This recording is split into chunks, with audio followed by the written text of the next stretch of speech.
Character by Samuel Smiles. Chapter 7, Part B. Duty, Truthfulness.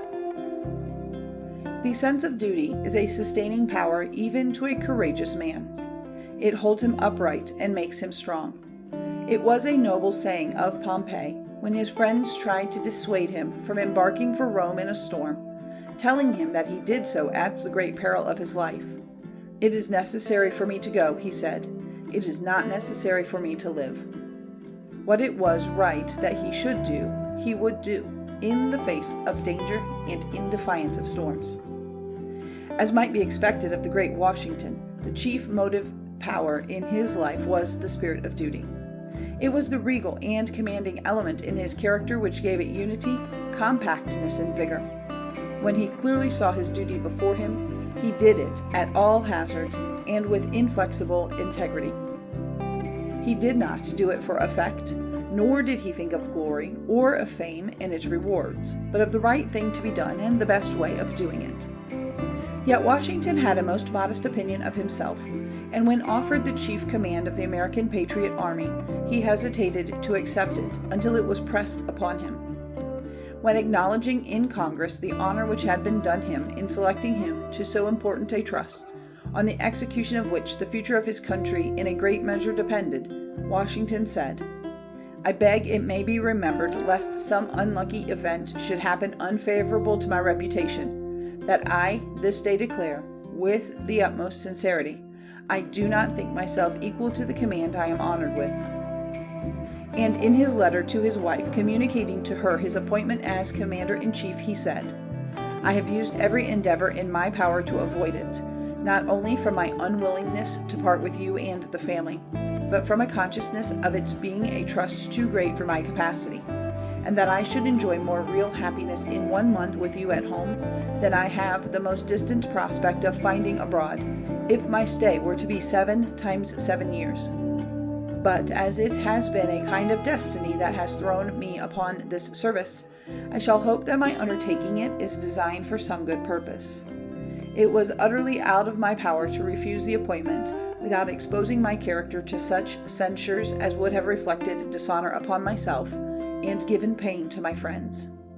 This, I am sure, could not and ought not to be pleasing to you, and must have lessened me considerably in my own esteem."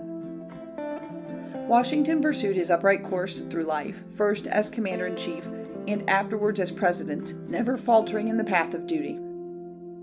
He had no regard for popularity, but held to his purpose, through good and through evil report, often at the risk of his power and influence. Thus, on one occasion, when the ratification of a treaty arranged by Mr. Jay with Great Britain was in question, Washington was urged to reject it. But his honor, and the honor of his country, was committed, and he refused to do so. A great outcry was raised against the treaty, and for a time Washington was so unpopular that he is said to have been actually stoned by the mob. But he, nevertheless, held it to be his duty to ratify the treaty, and it was carried out, in despite of petitions and remonstrances from all quarters. "While I feel," he said, in answer to the remonstrance, "the most lively gratitude for the many instances of approbation from my country, I can no otherwise deserve it than by obeying the dictates of my conscience." Wellington's watchword, like Washington's, was duty, and no man could be more loyal to it than he was. "There is little or nothing," he once said, "in this life worth living for, but we can all of us go straight forward and do our duty." No one recognized more cheerfully than he did the duty of obedience and willing service, for unless men can serve faithfully, they will not rule others wisely. There is no motto that becomes the wise man better than Ich dien, I serve, and they also serve who only stand and wait. When the mortification of an officer, because of his being appointed to a command inferior to what he considered to be his merits, was communicated to the Duke, he said, "In the course of my military career, I have gone from the command of a brigade to that of my regiment, and from the command of an army to that of a brigade or a division, as I was ordered, and without any feeling of mortification." Whilst commanding the Allied army in Portugal, the conduct of the native population did not seem to Wellington to be either becoming or dutiful. "We have enthusiasm in plenty," he said, "and plenty of cries of Viva.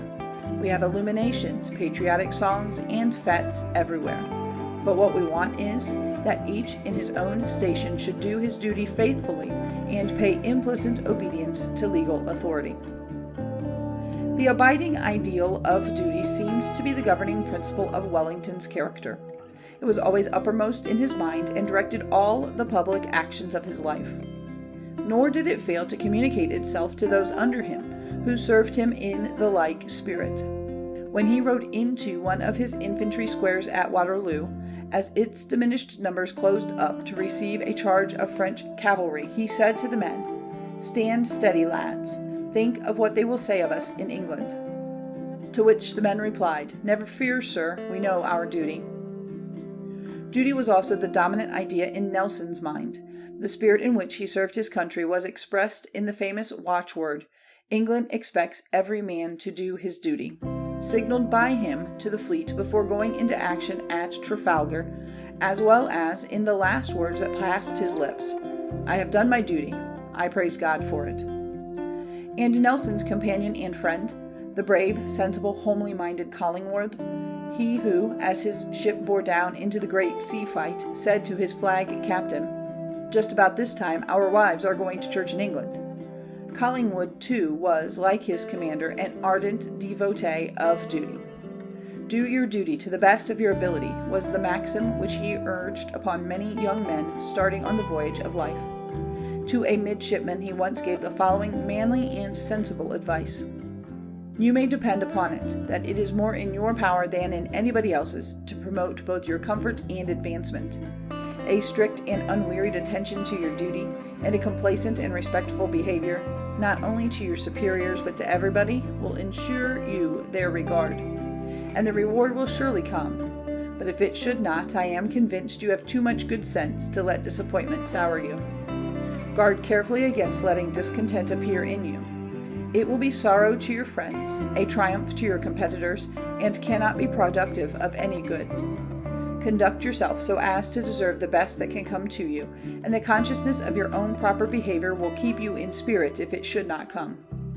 Let it be your ambition to be foremost in all duty.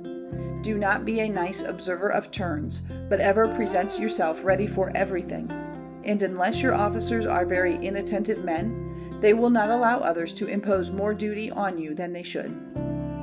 This devotion to duty is said to be peculiar to the English nation, and it has certainly more or less characterized our greatest public men.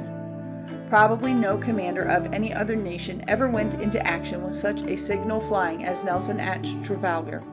Not glory, or victory, or honor, or country, but simply duty. How few are the nations willing to rally such a battle cry. Shortly after the wreck of the Birkenhead off the coast of Africa, in which the officers and men went down firing a feu de joie, after seeing the women and children safely embarked in the boats, Robertson of Brighton, referring to the circumstance in one of his letters, said, "Yes, goodness, duty, sacrifice, these are the qualities that England honors. She gapes and wonders every now and then, like an awkward peasant, at some other things, railway kings, electrobiology, and other trumperies, but nothing stirs her grand old heart down to its central deeps universally and long except the right.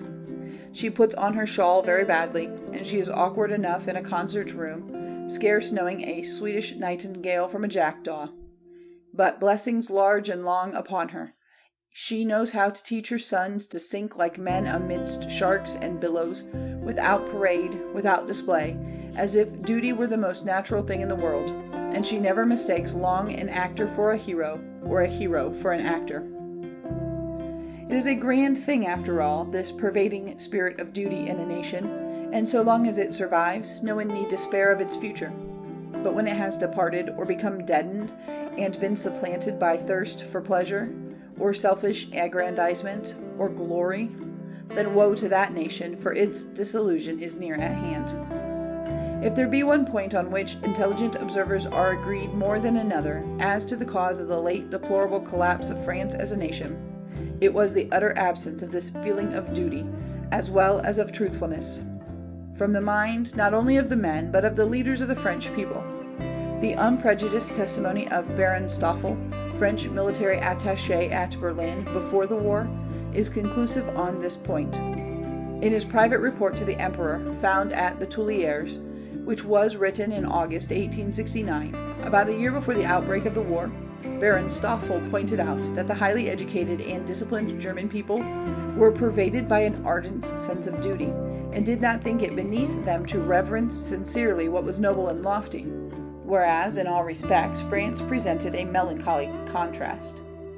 There the people, having sneered at everything, had lost the faculty of respecting anything, and virtue, family life, patriotism, honor, and religion were represented to a frivolous generation as only fitting subjects for ridicule. Alas, how terribly has France been punished for her sins against truth and duty. Yet the time was when France possessed many great men inspired by duty, but they were all men of a comparatively remote past. The race of Bayard, Duplessis, Coligny, Duquesne, Turenne, Colbert, and Sully seems to have died out and left no lineage. There has been an occasional great Frenchman of modern times who has raised the cry of duty, but his voice has been as that of one crying in the wilderness. De Tocqueville was one of such, but like all men of his stamp, he was proscribed, imprisoned, and driven from public life. Writing on one occasion to his friend Kergorlet, he said, "Like you, I become more and more alive to the happiness which consists in the fulfillment of duty. I believe there is no other so deep and so real.